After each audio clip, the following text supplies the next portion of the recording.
When I was a small child, I was terrified of the dark. I still am, but back when I was around 6 years old, I couldn't go a full night's sleep without crying out for my parents to search beneath my bed or in my closet for whatever monster I thought was waiting to eat me.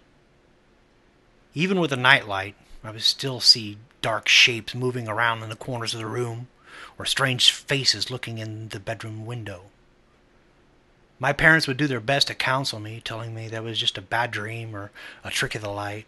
But in my young mind, I was positive that the second that I fell asleep, the bad things would get me. Most of the time, I would just hide under the blankets until I became tired enough to stop worrying. But every now and then, I would become so panicked that I would run screaming into my parents' room, waking up my brother and sister in the process.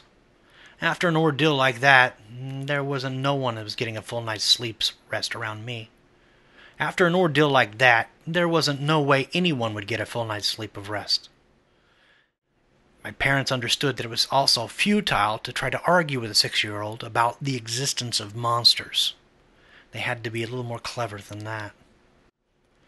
It was my mother's idea to stitch together my little bedtime friend.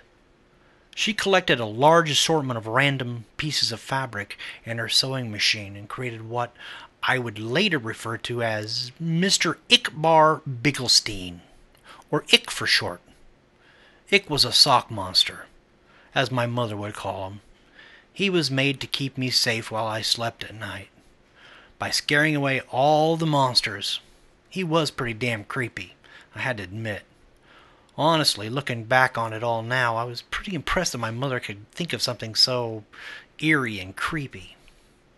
He was stitched together to look sort of like a Frankenstein gremlin, with big white button eyes, a floppy cat ear.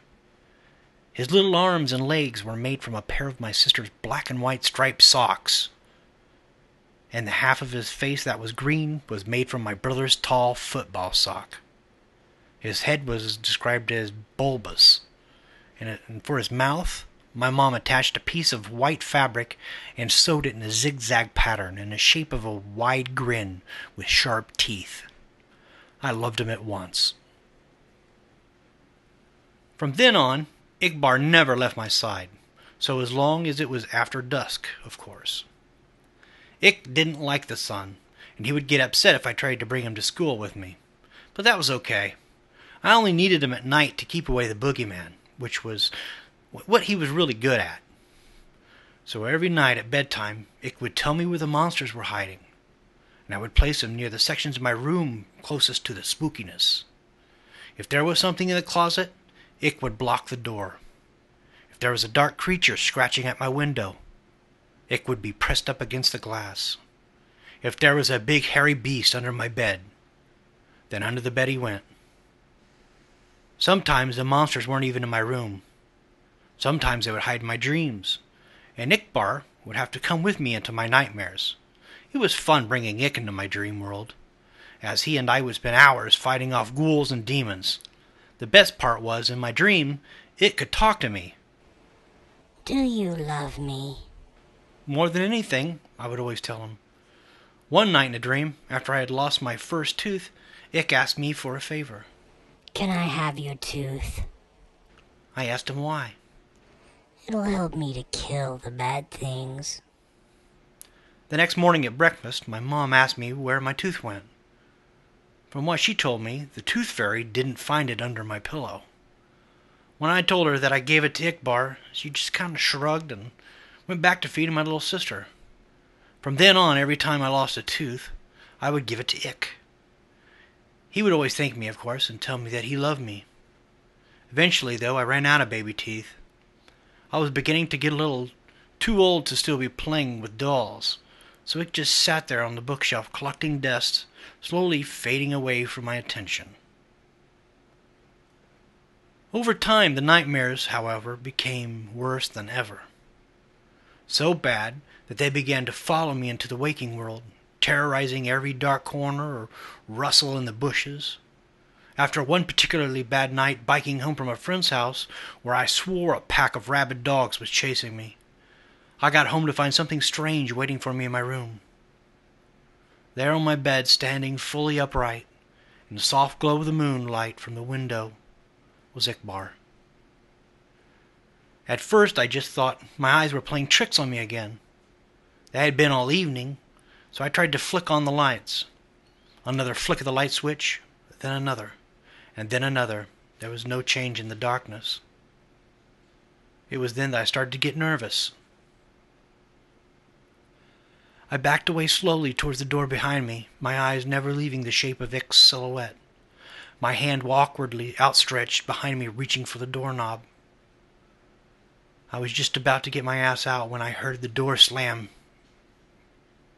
locking me into the darkness.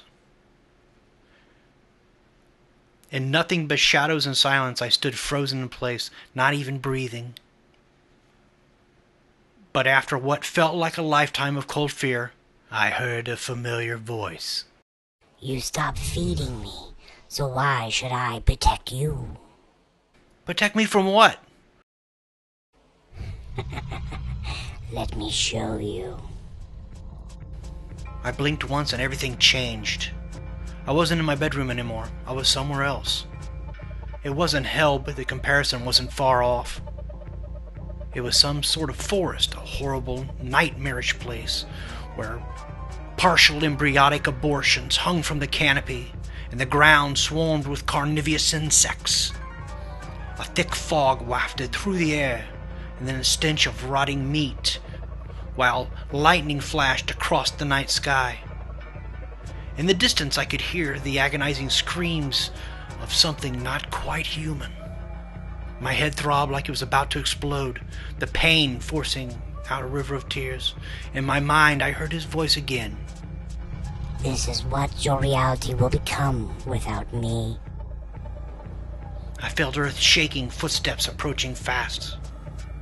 I am the only one who can stop this madness. It was behind me now, huge and angry, hot breath across my back. I woke up before I could turn around. The following day, I raided my parents' closet for my brother's baby teeth. I gave them all to Ickbarr.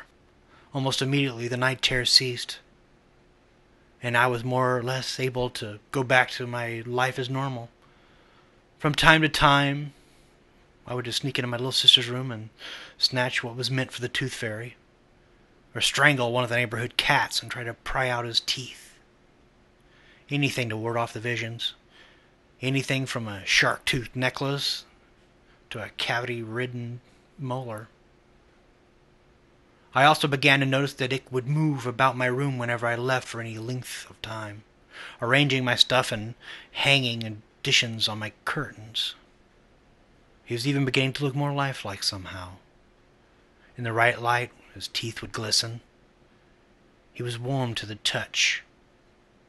As much as he creeped me out, I couldn't work up the courage to just destroy him, knowing perfectly well that when he left me, what would happen. So I went on collecting teeth for Ick throughout all of high school and college. The older I got, the more things I would learn to fear. The more teeth Ick would need to keep me safe. I'm 22 years old now, with a decent job, my own apartment, a set of dentures. It's been almost a month since Ick's last meal, and the horrors are starting to crowd around me once more.